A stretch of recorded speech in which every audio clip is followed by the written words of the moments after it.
Dale ahora, cambia de radio. ¿Viste que no hay otra? Única, irrepetible, veces invitada.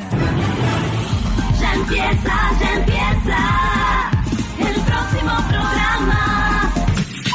Martes de terror.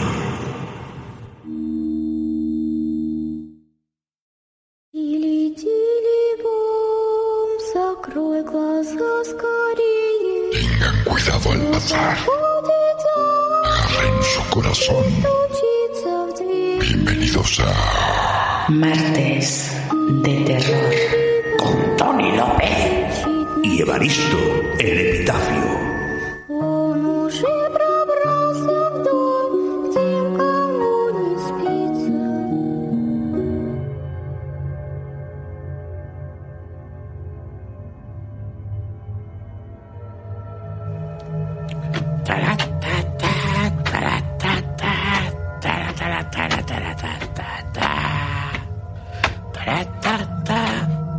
Pero bueno, ¿se puede saber qué estás haciendo en mi comedor? Que esto no es una discoteca. Anda, viejo, no te pongas gruñón, que va a empezar la Navidad. Sí, y por eso tienes que prepararme todo este tinglado. Anda, Evaristo, no seas tan rancio y tan gruñón. Que mira, que bien me está quedando el árbol. Y con sus lucecitas y todo. Mira, mira. Ah, y con música. Ya que me pongo, hago la gracia completa. ¿Cuántas tonterías hay que ver? Desde luego, viejo, te voy a cambiar el nombre. Don Penurias te tenías que llamar. Menos mal que Lady es puntual y no tan cansina como tú. Hola, queridos míos. No sabéis lo aburrida que he estado esperando el martes para venir a visitaros. Pero ¡qué maravilla! Aquí se respira alegría. Todo tan navideño. ¡Qué arbolito más cuco! Con sus lucecitas de colores, sus piñas, sus cintas brillantes y... ¿qué es ese interruptor? No me digas que tiene música. Apriétalo, apriétalo. No te prives. Muero de amor. Sois los dos unos artistas. Vaya sorpresa. Mira, viejo, a tu amiga le gusta mi obra de arte. Nadie es perfecto. Apaga eso ya. Pero bueno, Evaristo, esto es una maravilla, hombre. Además, con todo el tiempo que le habrá llevado al pobre Tony, qué menos que traerle el mejor de los regalos. Vaya, hombre, gracias. Tony, me gusta mucho tu decoración navideña. Es muy chuli. Hombre, Trauma, ¿estás ahí? Como eres tan pequeño, no te había visto. Gracias, Trauma. Pero, Evaristo, si lo invitaste la semana pasada a hablar del gran H.P. Lovecraft y no sabes la semana que me ha dado, se lo ha preparado a fondo. No pasa nada, Lady. Evaristo está un poco mayor y... Pero bueno, qué mala leche tiene para lo poco que abulta. Di que sí, Trauma. Un buen zasca al viejo. Hoy el mundo está confabulando contra mí. ¡Ay, qué noche me espera! Bueno, no gruñas tanto, Evaristo, que lo que he traído hoy te va a fascinar. Chicos, no tengo más remedio que darle la razón al pequeño Trauma. ¿Qué os parece si empezamos de una vez y disfrutamos del ambiente navideño que nos ha preparado mi querido Tony? Por mí, bien. A ver qué dice don Evaristo. Venga, venga. Vamos de una vez. Bueno, pequeño trauma. Antes de empezar con los relatos de esta noche, me dijiste que habías preparado una pequeña semblanza del maestro de Providence. Ajá, así es. Muchos han sido los eruditos y amigos que han alabado sus letras e incluso ensalzado su persona. He preparado mi biblioteca y he tomado algunas de sus apreciaciones, además de añadir las mías propias. Nacido el 20 de agosto de 1890 en Providence, Howard Phillips Lovecraft tuvo que convivir con un gran dolor en su infancia, ya que cuando él contaba con tan solo 3 años, su progenitor padeció una crisis nerviosa y tuvo que ser encerrado en un centro psiquiátrico. Por cierto, se afirma que a los 3 años ya sabía leer y que con 6 ya escribía. Y eso que comenzó el colegio a los 8 años y lo abandonó al poco tiempo, Un milagro de la naturaleza. La relación con su madre fue profundamente tormentosa, ya que impedía al niño relacionarse con otros seres humanos que ella consideraba de ralea inferior. El niño desarrolló personalidad elitista por obra y gracia de su madre, y cuando ésta murió lo pasó verdaderamente mal. Años más tarde contrajo matrimonio con Sonia Green, una escritora de origen ucraniano con la que se mudó a Nueva York. Pero el cambio de vida no le vino muy bien, que digamos, y además de elitista desarrolló ideas racistas. Esto ha logrado que se cree una leyenda negra en torno a su persona. Y tanto. Pero aún así, hay muchos escritores de hoy en día que beben los vientos por él. Digámoslo así. Claro, Lady. Su calidad es indiscutible y evidente. Además, muy en contra de la exaltación de la idea de su racismo, no era ningún monstruo. El escritor tuvo contacto epistolar con un sinnúmero de autores y muchos de los que le conocieron le tuvieron en alta estima. Buen ejemplo de ello fue el gran novelista y guionista Robert Bloch, quien siempre le vio como un amigo y lamentó no haberse despedido de él en sus últimos momentos. E igual que Bloch, todos los autores del denominado Círculo de Lovecraft. Gracias por esta interesante introducción, Trauma. Gracias a ti por invitarme. Ya se te ha pasado el cabreo, Evaristo. Me alegro. Hombre, que te llamen viejo no es que siente muy bien. Y ya tengo bastante con el mequetrefe este, que lo aguanto todos los días. Oye, viejo, que yo te respeto. Nada, que no hay manera. Trauma, por favor, sigue hablándonos del Círculo de Lovecraft, que prefiero escuchar algo interesante. Pues está calificado como un movimiento literario que surgió a raíz de la popular revista Pulpware Tales. Lovecraft tomó las riendas de este movimiento y, como decía, tuvo largas relaciones epistolares con sus integrantes. Los escritores con quienes compartió una amistad más profunda fueron Robert E. Howard, Clark Ashton Smith y su protegido y el autor más joven, Robert Bloch, al que mencioné anteriormente. Todos ellos tuvieron al genio de Providence en alta consideración y hablaron maravillas sobre su persona. Esta correspondencia, además, era de gran interés literario y todos los autores desarrollaron carreras literarias.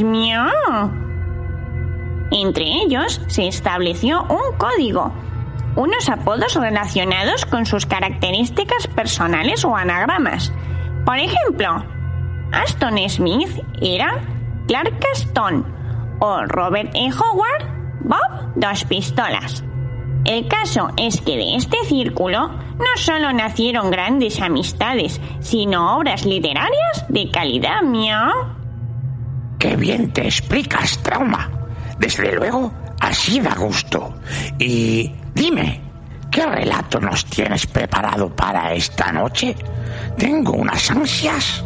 Pues Evaristo, uno de los más originales y poco común de su autor. ¿Y sabes por qué es fuera de lo común? Dime. Porque no se trata de un relato al uso, sino de una pesadilla que el autor contó en el año 1933 en una carta dirigida a otros de sus amigos, el escritor Bernard Austin Dyer. Su componente es eminentemente onírico y la primera vez que lo leí me puso los pelos de punta. ¡Miau! Apasionante.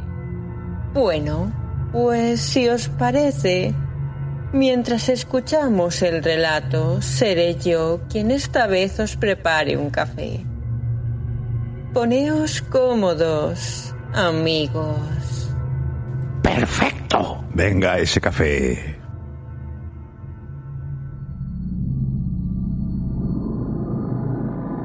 El clérigo malvado de H.P. Lovecraft, en las voces de Rafael Linden y Tony López.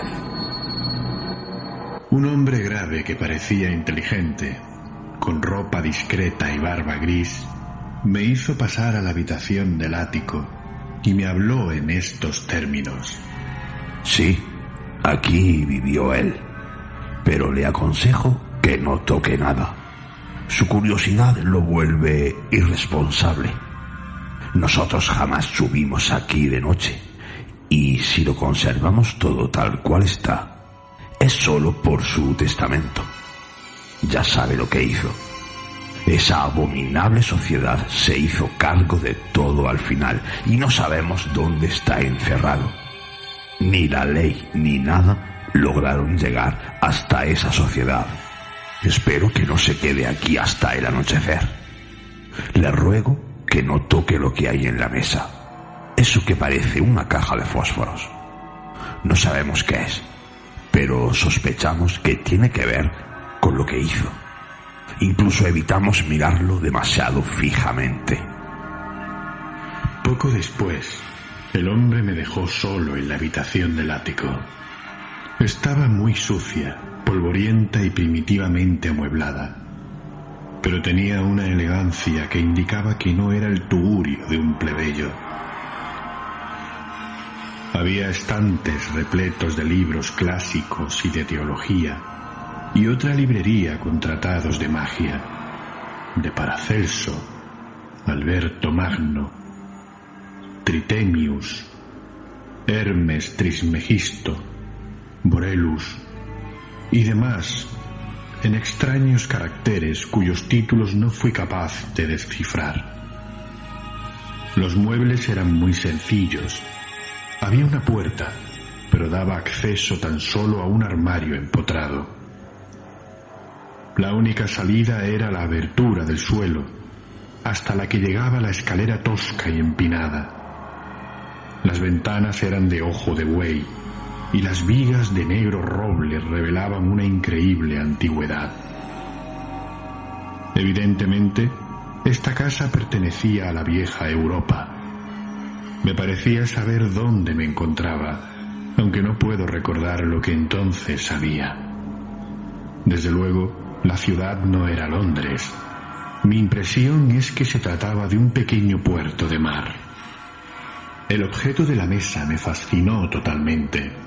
Creo que sabía manejarlo, porque saqué una linterna eléctrica, o algo que parecía una linterna, del bolsillo, y comprobé nervioso sus destellos. La luz no era blanca, sino violeta, y el haz que proyectaba era menos un rayo de luz que una especie de bombardeo radiactivo. Recuerdo que yo no la consideraba una linterna corriente.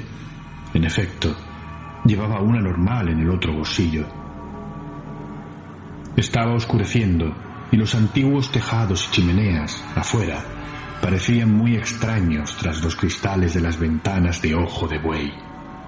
Finalmente, haciendo acopio de valor, apoyé en mi libro el pequeño objeto de la mesa y enfoqué hacia él los rayos de la peculiar luz violeta. La luz pareció asemejarse aún más a una lluvia o granizo de minúsculas partículas violeta que a un haz continuo de luz.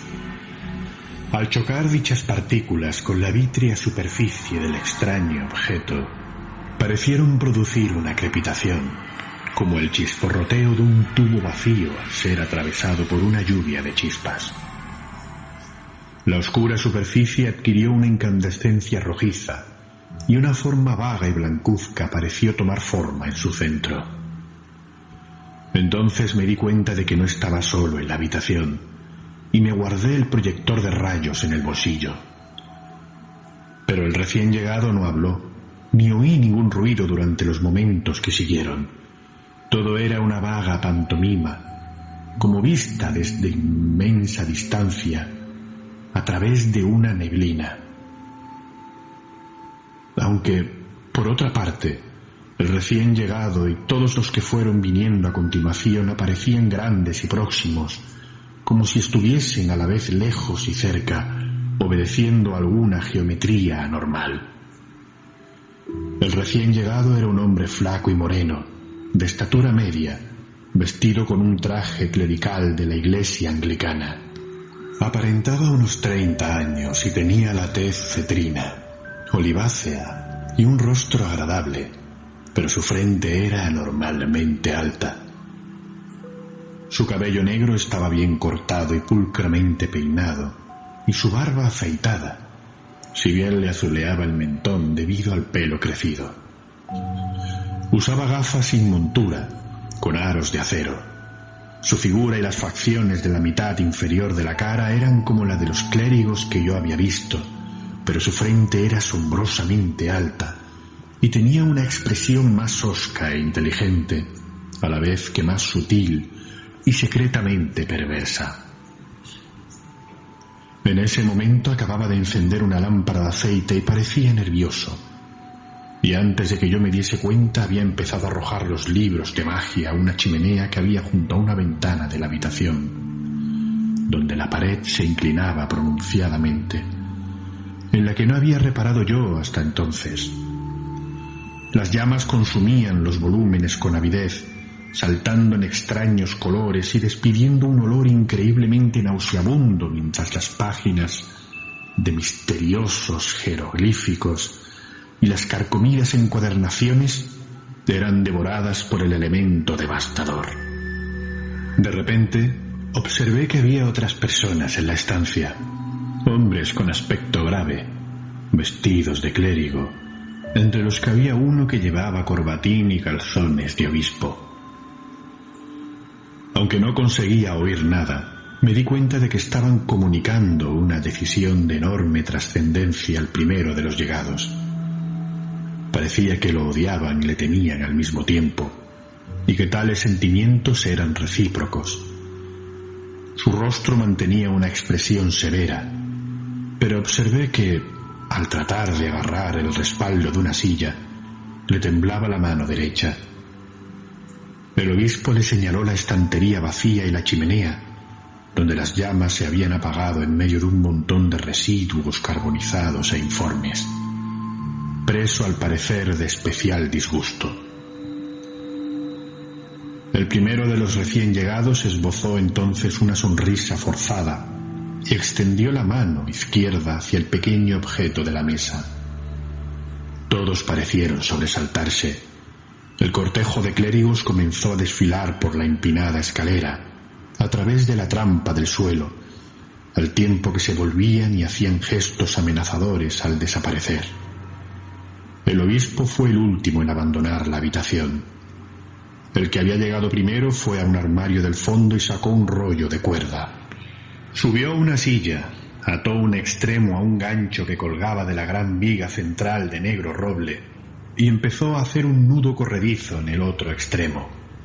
Comprendiendo que se iba a ahorcar, corrí con la idea de disuadirlo o salvarlo. Entonces me vio, suspendió los preparativos y miró con una especie de triunfo que me desconcertó y me llenó de inquietud. Descendió lentamente de la silla y empezó a avanzar hacia mí con una sonrisa claramente lobuna en su rostro oscuro de delgados labios.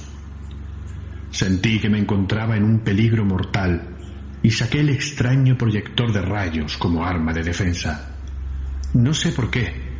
Pensaba que me sería de ayuda. Se lo enfoqué de lleno a la cara y vi inflamarse sus facciones cetrinas con una luz violeta primero y luego rosada.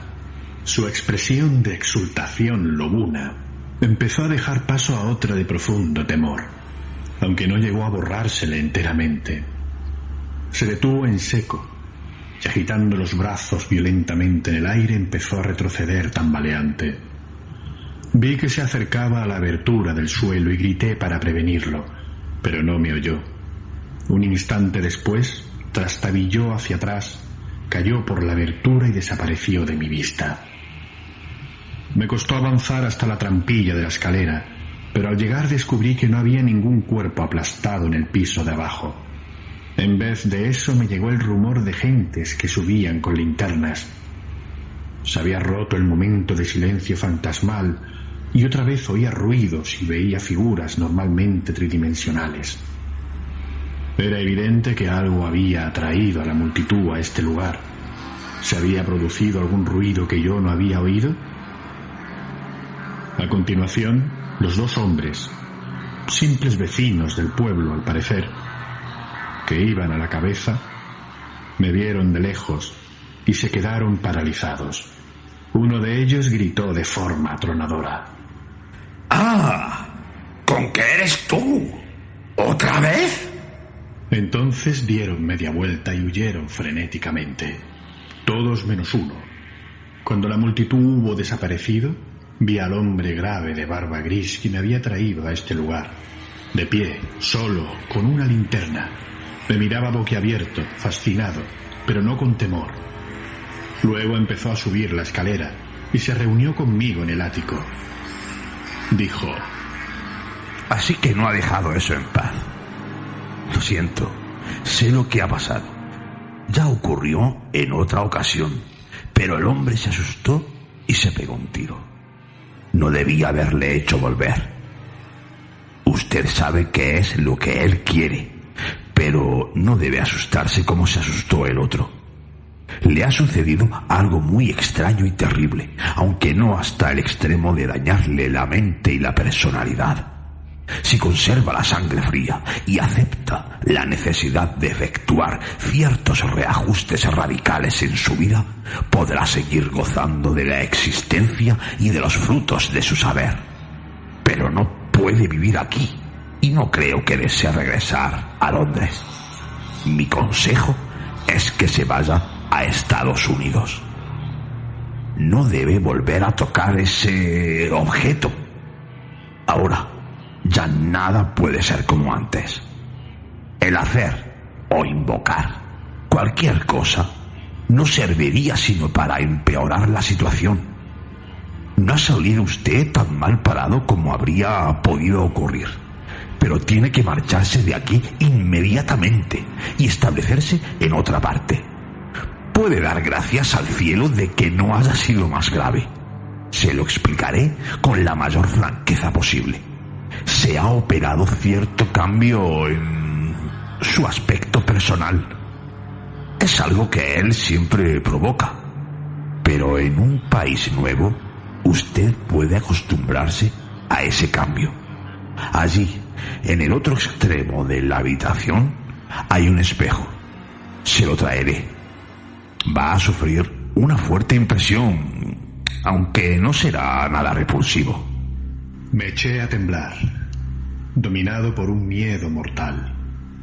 El hombre barbado casi tuvo que sostenerme mientras me acompañaba hasta el espejo, con una débil lámpara en la mano, es decir, la que antes estaba sobre la mesa, no el farol más débil aún que él había traído.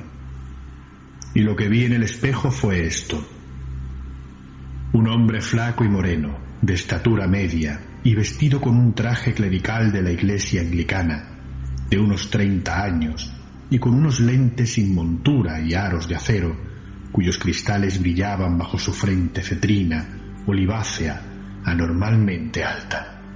Era el individuo silencioso que había llegado primero y había quemado los libros. Durante el resto de mi vida físicamente, yo iba a ser ese hombre.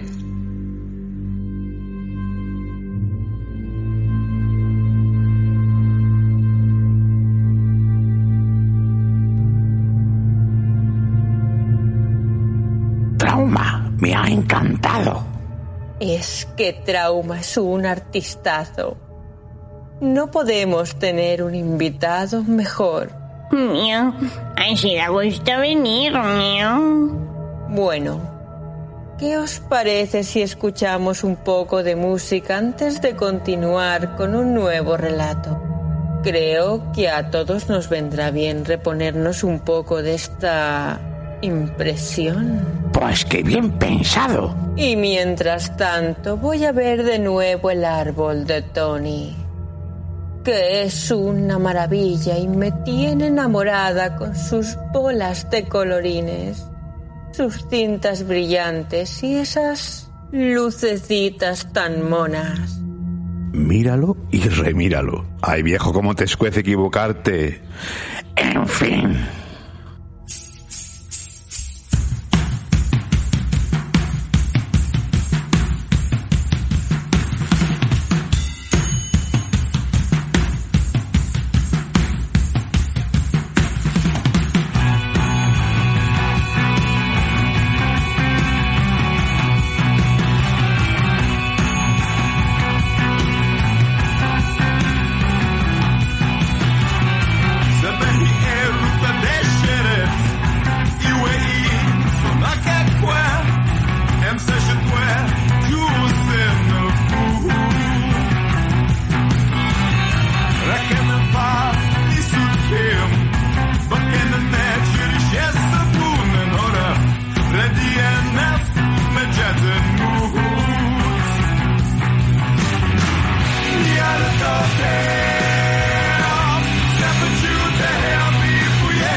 Bueno, pues después de este descanso que nos ha venido tan bien, tenemos otra gran historia, ¿verdad, Trauma? Ay, Evaristo, ¿cómo se nota que no estás hoy de humor?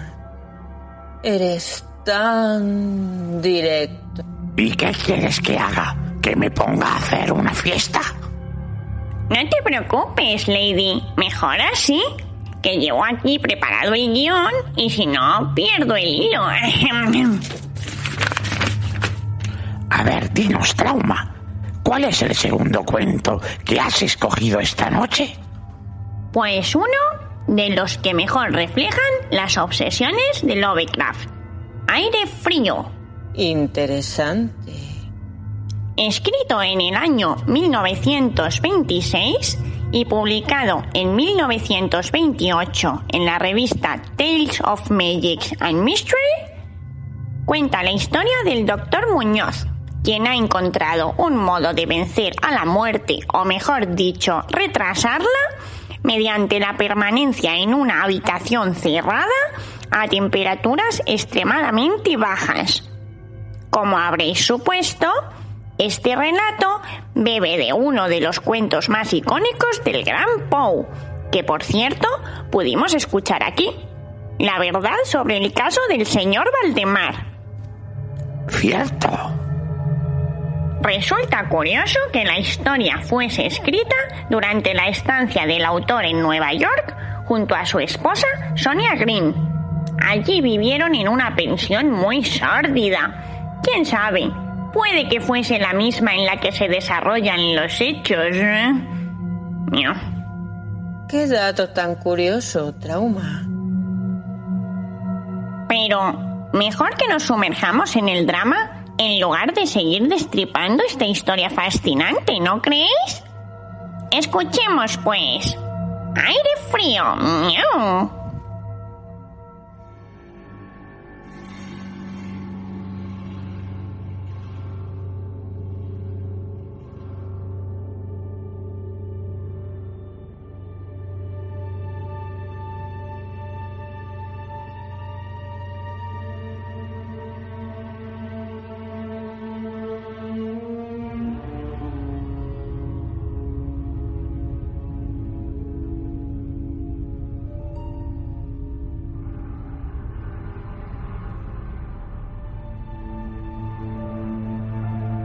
Aire frío. Un relato de Howard Phillips Lovecraft. En las voces de Tony López, Nieves Guijarro y Rafael Linden.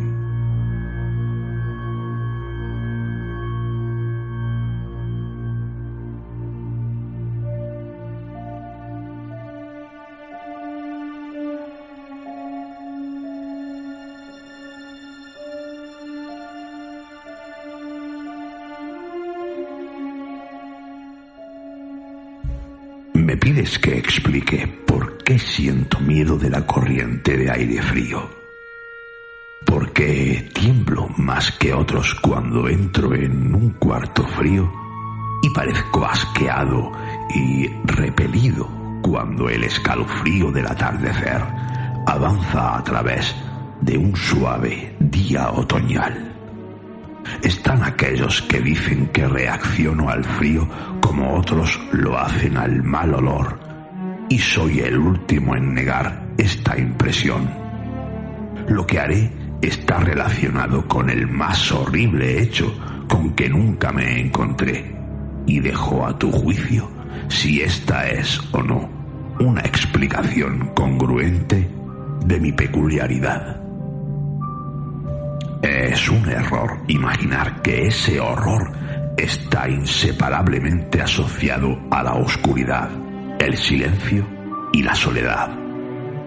Me encontré en un resplandor de media tarde, en el estrépito de la metrópolis, y en medio de un destartalado y vulgar albergue con una patrona prosaica y dos hombres fornidos a mi lado.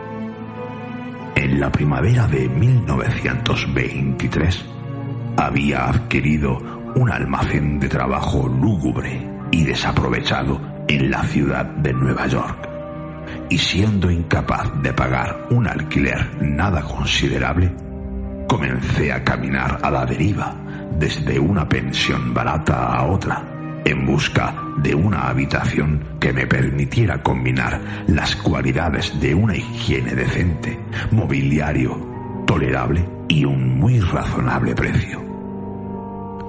Pronto entendí que solo tenía una elección entre varias, pero después de un tiempo encontré una casa en la calle 14ª Oeste que me asqueaba mucho menos que las demás que había probado. El sitio era una histórica mansión de piedra arenisca, aparentemente fechada a finales de los 40 y acondicionada con carpintería y mármol que manchaba y mancillaba el esplendor descendiendo de altos niveles de opulento buen gusto. En las habitaciones, grandes y altas y decoradas con un papel imposible y ridículamente adornadas con cornisas de escayola, se consumía un deprimente moho y un asomo de oscuro arte culinario, pero los suelos estaban limpios, la lencería tolerablemente bien y el agua caliente no demasiado frecuentemente fría o desconectada. Así que llegué a considerarlo, al menos, un sitio soportable para hibernar hasta que uno pudiera realmente vivir de nuevo. La casera, una desaliñada, casi barbuda mujer española llamada Herrero, no me molestaba con chismes o con críticas de la última lámpara eléctrica achicharrada en mi habitación del tercer piso frente al vestíbulo. Y mis compañeros inquilinos eran tan silenciosos y poco comunicativos como uno pudiera desear, siendo mayoritariamente hispanos de grado tosco y crudo. Solamente el estrépito de los coches en la calle de debajo resultaban una seria molestia. Llevaba allí cerca de 3 semanas cuando ocurrió el primer incidente extraño. Un anochecer, sobre las 8, oí una salpicadura sobre el suelo y me alertó de que había estado sintiendo el olor acre del amoníaco durante algún tiempo. Mirando alrededor, vi que el techo estaba húmedo y goteante. Aparentemente, la mojadura procedía de una esquina sobre el lado de la calle. Ansioso por detener el asunto en su origen, corrí al sótano a decírselo a la casera y me aseguró que el problema sería rápidamente solucionado. El doctor Muñoz, lloriqueó mientras se apresuraba escaleras arriba delante de mí. Tiene arriba sus productos químicos. Está demasiado enfermo para medicarse. Cada vez está más enfermo, pero no quiere la ayuda de nadie. Es muy extraña su enfermedad.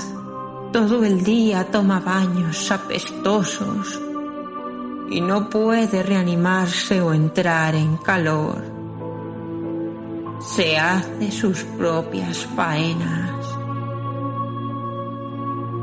Su pequeña habitación está llena de botellas y máquinas y no ejerce como médico. Pero una vez fue bueno. Mi padre en Barcelona oyó hablar de él y tan solo le curó el brazo al fontanero que se hizo daño hace poco. Nunca sale, solamente al tejado, y mi hijo Esteban le trae comida y ropa limpia y medicinas y productos químicos.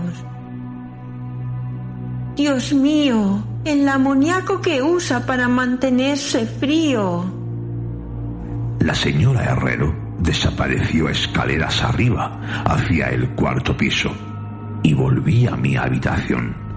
El amoníaco cesó de gotear, y mientras limpiaba lo que se había manchado y abría la ventana para airear, oí los pesados pasos de la casera sobre mí.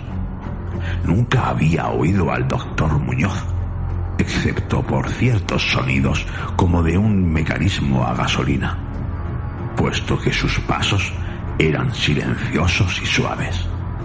Me pregunté por un momento cuál podría ser la extraña aflicción de ese hombre, y si su obstinado rechazo a una ayuda externa no era el resultado de una excentricidad más bien infundada. Hay, reflexioné trivialmente, un infinito patetismo en la situación de una persona eminente venida a menos en este mundo. Nunca hubiera conocido al doctor Muñoz de no haber sido por el infarto que súbitamente me dio una mañana que estaba sentado en mi habitación escribiendo. Los médicos me habían avisado del peligro de esos ataques y sabía que no había tiempo que perder. Así, recordando que la casera me había dicho sobre la ayuda del operario lesionado, me arrastré escaleras arriba y llamé débilmente a la puerta encima de la mía. Mi golpe fue contestado en un inglés correcto por una voz inquisitiva a cierta distancia, preguntando mi nombre y profesión y cuando dichas cosas fueron contestadas, vino y abrió la puerta contigua a la que yo había llamado. Una ráfaga de aire frío me saludó y, sin embargo, el día era uno de los más calurosos del presente junio. Temblé mientras atravesaba el umbral, entrando en un gran aposento, el cual me sorprendió por la decoración de buen gusto en este nido de mugre y de aspecto raído. Un sofá-cama, ahora cumpliendo su función diurna de sofá, y los muebles de caoba, fastuosas colgaduras, antiguos cuadros y librerías repletas revelaban el estudio de un gentil hombre más que un dormitorio de pensión. Ahora vi que el vestíbulo de la habitación sobre la mía, la pequeña habitación de botellas y máquinas que la señora Herrero había mencionado, era simplemente el laboratorio del doctor, y de esta manera su dormitorio permanecía en la espaciosa habitación contigua, cuya cómoda alcoba y gran baño adyacente le permitían camuflar el tocador y los evidentemente útiles aparatos. El doctor Muñoz, sin duda alguna, era un hombre de edad, cultura y distinción. La figura frente a mí era pequeña, pero exquisitamente proporcionada, y vestía un atavío formal de corte y hechura perfecto. Una cara larga avezada, aunque sin expresión altiva, estaba adornada por una pequeña barba gris y unos anticuados espejuelos protegían sus ojos oscuros y penetrantes. Una nariz aquilina que daba un toque árabe a una fisonomía por otra parte celta. Un abundante y bien cortado cabello que anunciaba puntuales visitas al peluquero estaba airosamente dividido encima de la alta frente, y el retrato completo denotaba un golpe de inteligencia y linaje y crianza superior. A pesar de todo, tan pronto como vi al doctor Muñoz en esta ráfaga de aire frío, sentí una repugnancia que no se podía justificar con su aspecto. Únicamente su pálido semblante y frialdad de trato podían haber ofrecido una base física para este sentimiento. Incluso estas cosas habrían sido excusables, considerando la conocida invalidez del hombre. Podría también haber sido el frío singular que me alienaba. De tal modo, el frío era anormal en un día tan caluroso, y lo anormal siempre despierta la aversión, desconfianza y miedo. Pero la repugnancia pronto se convirtió en admiración a causa de la insólita habilidad del médico que de inmediato se manifestó, a pesar del frío y el estado tembloroso de sus manos pálidas. Entendió claramente mis necesidades de una mirada y las atendió con destreza magistral, al mismo tiempo que me reconfortaba con una voz de fina modulación, si bien curiosamente cavernosa y hueca, que era el más amargo enemigo del alma, y había hundido su fortuna y perdiendo todos sus amigos en una vida consagrada a extravagantes experimentos para su desconcierto y extirpación. Algo de fanático benevolente parecía residir en él, y divagaba apenas mientras sondeaba mi pecho y mezclaba un trago de drogas adecuadas que traía del pequeño laboratorio. Evidentemente me encontraba en compañía de un hombre de buena cuna, una novedad excepcional en este ambiente sórdido, y se animaba en un inusual discurso como si recuerdos de días mejores surgieran de él.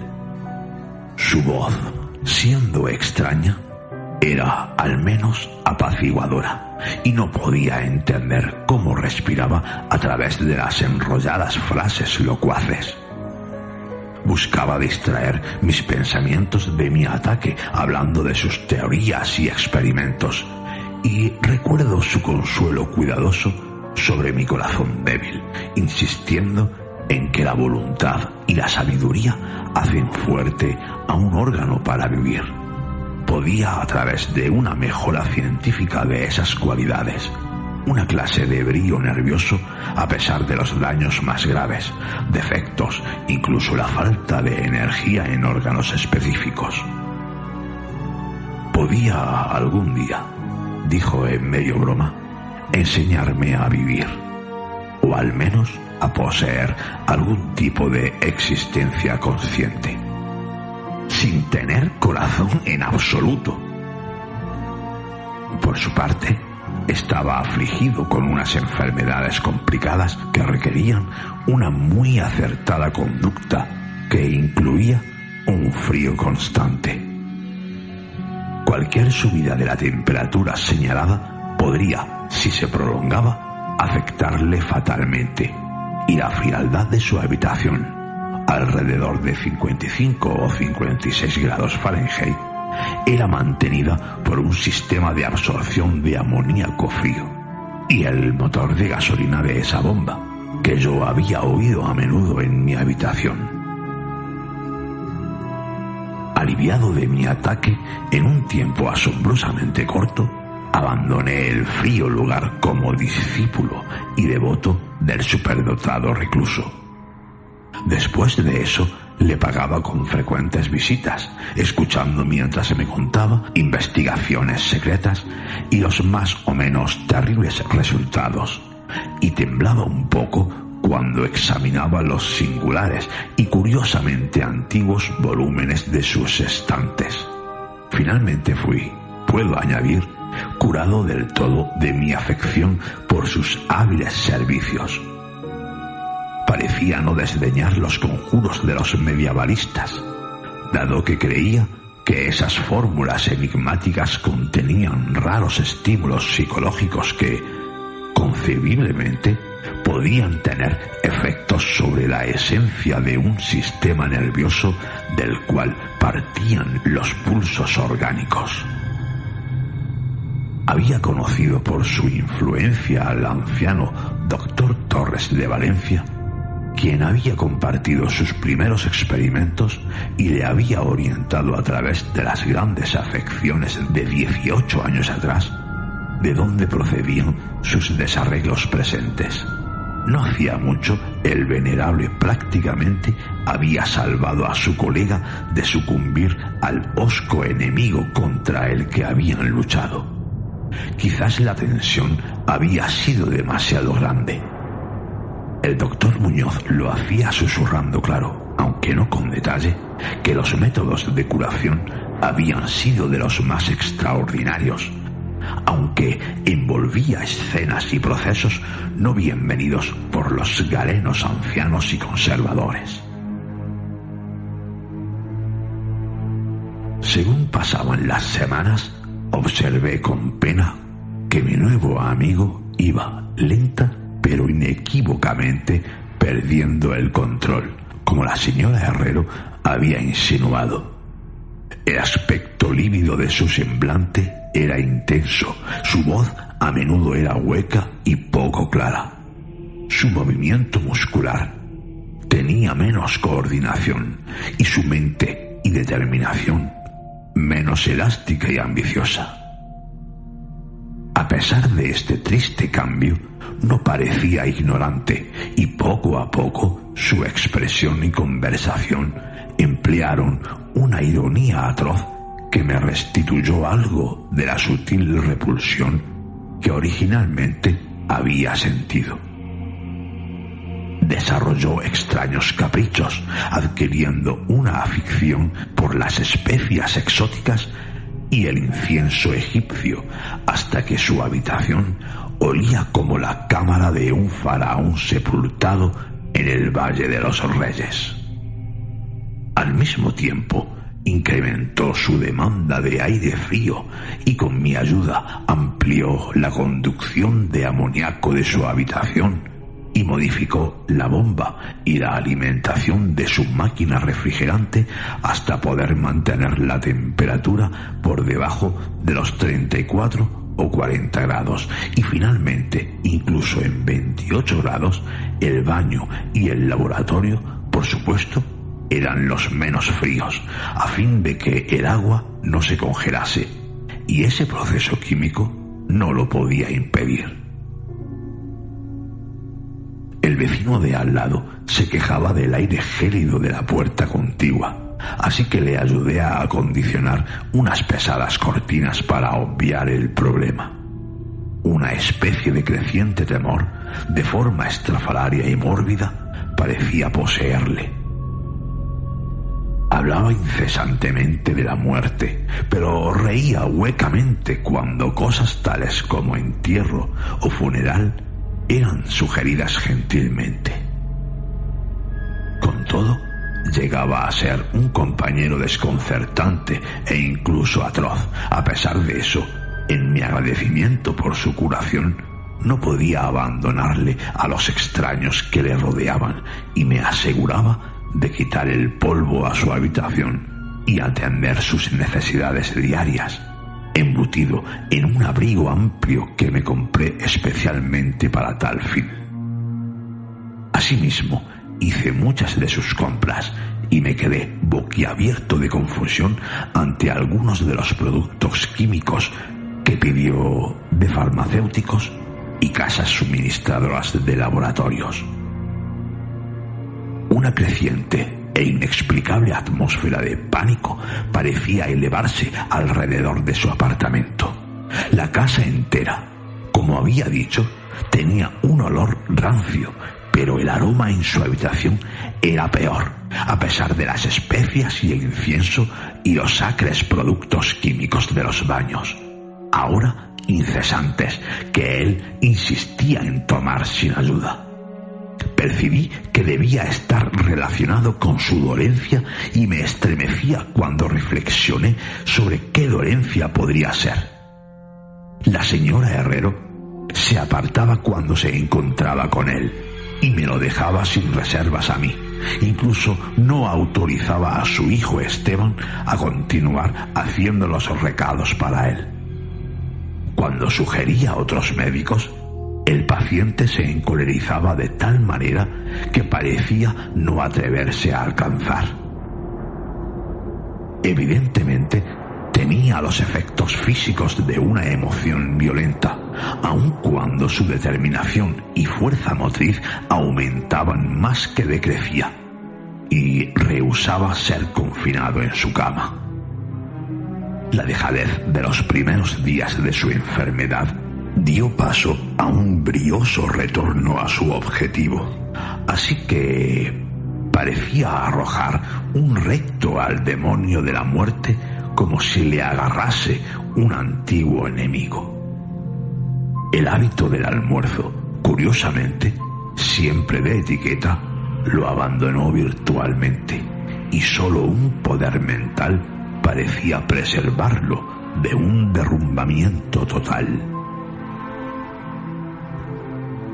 Adquirió el hábito de escribir largos documentos de determinada naturaleza, los cuales sellaba y rellenaba cuidadosamente con requerimientos que, después de su muerte, transmitió a ciertas personas que nombró, en su mayor parte de las Indias Orientales, incluyendo a un celebrado médico francés que en estos momentos, supongo muerto, y sobre el cual se había murmurado las cosas más inconcebibles.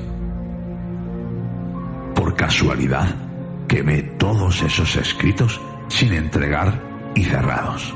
Su aspecto y voz llegaron a ser absolutamente aterradores y su presencia apenas soportable. Un día de septiembre, con un solo vistazo, indujo un ataque epiléptico a un hombre que había venido a reparar su lámpara eléctrica del escritorio. Un ataque para el cual recetó eficazmente mientras se mantenía oculto a la vista. Ese hombre, por extraño que parezca, había pasado por los horrores de la Gran Guerra sin haber sufrido ningún temor. Después, a mediados de octubre, el horror de los horrores llegó con pasmosa brusquedad. Una noche, sobre las 11, la bomba de la máquina refrigeradora se rompió. De esta forma, durante 3 horas fue imposible la aplicación refrigerante del amoníaco. El doctor Muñoz me avisó aporreando el suelo y trabajé desesperadamente para reparar el daño, mientras mi patrón maldecía en tono inánime, rechinando cavernosamente más allá de cualquier descripción. Mis esfuerzos aficionados, no obstante, confirmaron el daño, y cuando hube traído un médico de un garaje nocturno cercano, nos enteramos de que nada se podía hacer hasta la mañana siguiente, cuando se obtuviese un nuevo pistón. El moribundo ermitaño estaba furioso y alarmado, hinchado hasta proporciones grotescas. Parecía que se iba a hacer pedazos lo que quedaba de su endeble constitución, y de vez en cuando un espasmo le causaba chasquidos de las manos a los ojos y corría al baño. Buscaba a tientas el camino con la cara vendada ajustadamente y nunca vi sus ojos de nuevo. La frialdad del aposento era ahora sensiblemente menor, y sobre las 5 de la mañana el doctor se retiró al baño, ordenándome mantenerle surtido de todo el hielo que pudiese obtener de las tiendas nocturnas y cafeterías. Cuando volvía de mis viajes, a veces desalentadores, y situaba mi botín ante la puerta cerrada del baño, dentro podía oír un chapoteo inquieto y una espesa voz croaba la orden de más. Lentamente rompió un caluroso día y las tiendas abrieron una a una. Pedí a Esteban que me ayudase a traer hielo mientras yo conseguía el pistón de la bomba, o conseguía el pistón mientras yo continuaba con el hielo. Pero aleccionado por su madre, se negó totalmente. Finalmente, contraté a un desaseado vagabundo que encontré en la esquina de la 8ª Avenida para cuidar al enfermo, abasteciéndolo de hielo de una pequeña tienda donde le presenté, y me empleé diligentemente en la tarea de encontrar un pistón de bomba y contratar a un operario competente para instalarlo. La tarea parecía interminable, y me enfurecía tanto o más violentamente que el ermitaño cuando vi pasar las horas en un suspiro, dando vueltas a vanas llamadas telefónicas y en búsquedas frenéticas de sitio en sitio, aquí y allá, en metro y en coche. Sobre el mediodía encontré una casa de suministros adecuada en el centro y a la 1:30 aproximadamente llegué a mi albergue con la parafernalia necesaria y 2 mecánicos robustos e inteligentes. Había hecho todo lo que había podido y esperaba llegar a tiempo. Un terror negro, sin embargo, me había precedido. La casa estaba en una agitación completa y por encima de una cháchara de voces aterrorizadas oí a un hombre rezar en tono intenso.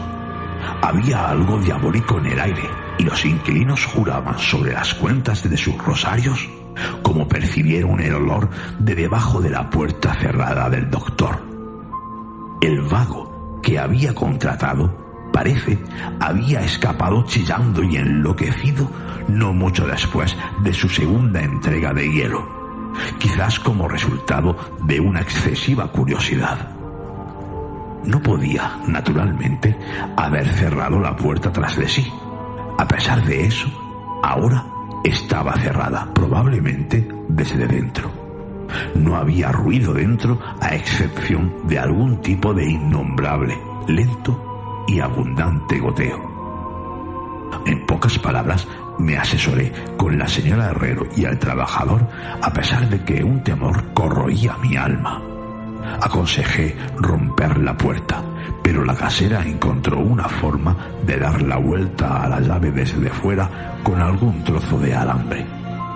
Previamente habíamos abierto las puertas de todas las habitaciones de ese pasillo y abrimos todas las ventanas al máximo. Ahora, con las narices protegidas por pañuelos, invadimos temerosamente la odiada habitación del sur que resplandecía con el caluroso sol de primera hora de la tarde. Una especie de oscuro rastro baboso se dirigía desde la abierta puerta del baño a la puerta del pasillo y desde allí al escritorio, donde se había acumulado un terrorífico charquito.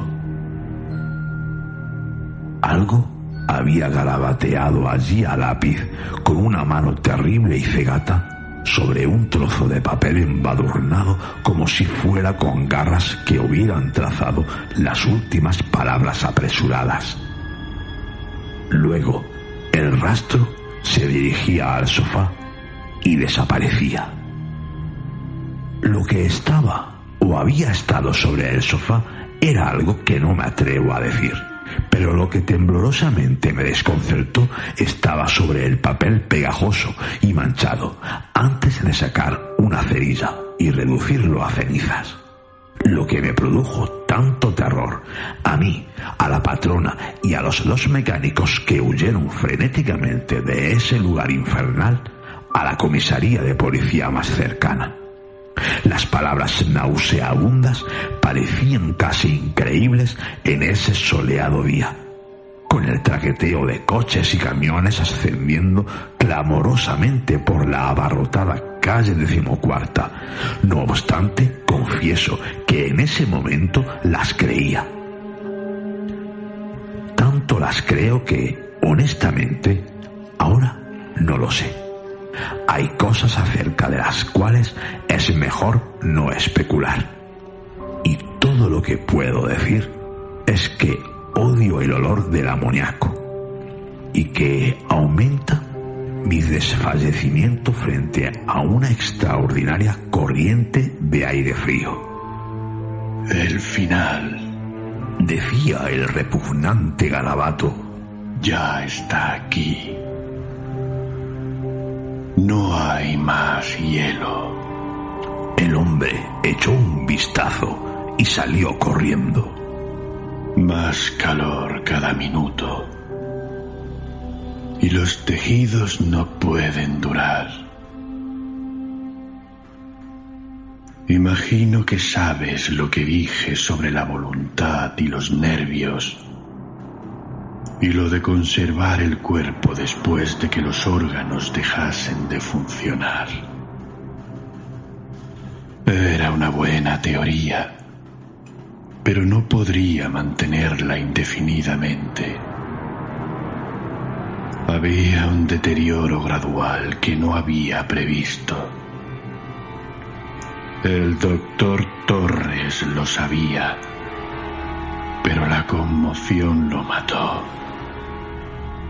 No pudo soportar lo que tenía que hacer. Tenía que meterme en un lugar extraño y oscuro. Cuando prestase atención a mi carta, y consiguió mantenerme vivo. Pero los órganos no volvieron a funcionar de nuevo. Tenía que haberse hecho a mi manera. Conservación. Pues como se puede ver, fallecí hace 18 años.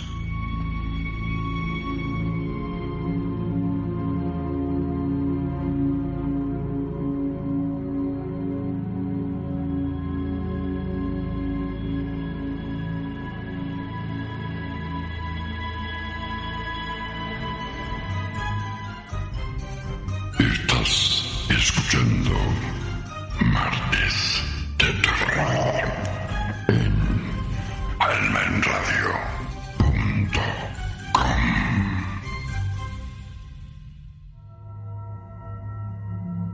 ¿Trauma?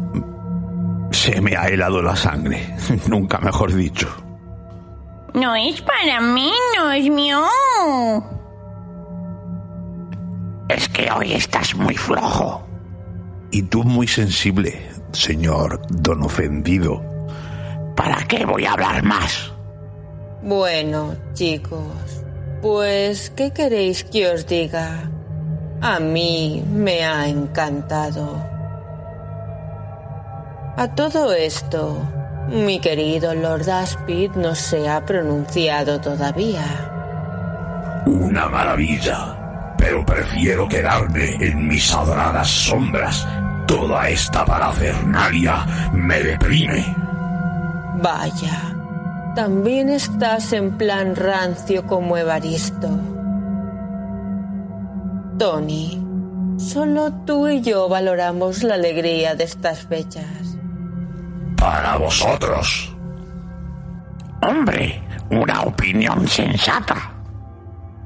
Bueno, Lord Aspid, al menos para que la gente no piense que eres un amargado, enviarás saludos, ¿no? Soy un mago oscuro y con seriedad.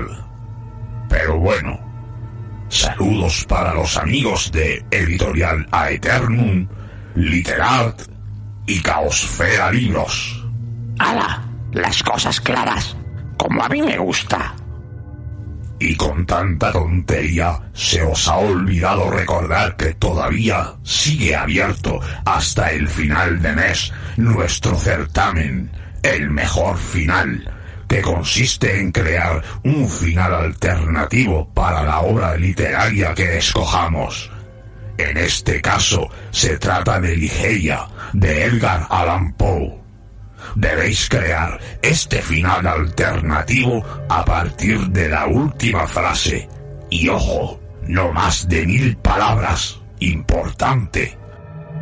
Debéis enviar vuestros textos a conexiónconlaluna@gmail.com, o mejor aún, a través de nuestra página Luxferre Audios. Entrad en www.luxferreaudios.com. Os estamos esperando. Yo ya estoy preparando el mío. Muy bien, muchachos. Bueno, pues si os parece, nos vamos a despedir ya. Lady, espero que hoy no nos esté esperando en casa el pesado ese de tu ex, porque vaya un marrón, es lo más patético que he conocido en años, mío. Di que sí, Trauma. Un pesado y además viene a tocarnos las narices. Pero bueno, que solo ha venido un día. ¡Qué exagerados! No sé qué os preocupa tanto. Lo largaré a garrotazos. No hay mejor educación. Evaristo, me vas a tener que dejar tu garrote, y así lo educo yo también, que es muy pesado, y por las noches viene a tirar piedras a nuestra ventana. Pero bueno, Trauma, ¿cuánto hablas? Tela marinera. Menudo aliño que tenéis. Ni caso. En realidad, Trauma y yo dormimos muy tranquilos. Le gusta exagerar las cosas. Pero... miau. ¡A callar! Bueno, mis queridas criaturas, ahora sí ha llegado el momento de marcharnos. Espero que hayáis disfrutado el programa de esta noche y recordad que os esperamos la semana que viene con más Lovecraft y más martes de terror. ¡Felices pesadillas! Chao, chicos. Miau. Nos vemos.